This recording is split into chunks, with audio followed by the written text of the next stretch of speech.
వేద మంత్రాలతో అంగరంగ వైభవంగా 5 రోజులు పూజ చేయించి ఆ దైవ దర్శనానికి తోడ్పడిన పురోహితులు గారందరికైతే గుడి పెద్దలు సత్కరించారనమాట.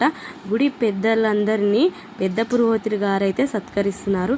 ముందుగా గుడి కట్టడానికి నిర్మాణంకి ముందుకు తరలి వచ్చిన సాయిల్ స్వామి గారికి అయితే పగిడి కట్టి మరి సత్కరిస్తున్నారు.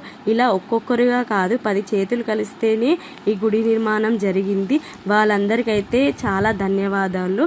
తర్వాత 5 రోజులు అన్నదాత మా ప్రవీణ్ అన్న కవితక్కల గారులకు కూడా సన్మానం జరిగిందనమాట. వీరి గురించి ఎంత చెప్పినా తక్కువే. వీళ్ళు పెద్దలు అంటుంటారు కదా, కుడి చేతితో సాయం చేస్తే ఎడమ చేతికి తెలియదు అన్నట్టు అలాంటి పాటింపులు అయితే పాటిస్తారనమాట. వీళ్ళిద్దరి దంపతులు నిండు నూరేళ్ళు సిరి సంపదలతో అష్టాశ్వర్యాలతో వర్ధిల్లి ఇలాంటి మంచి కార్యక్రమం చేయడానికి ముందుకు తరలి రావాలి.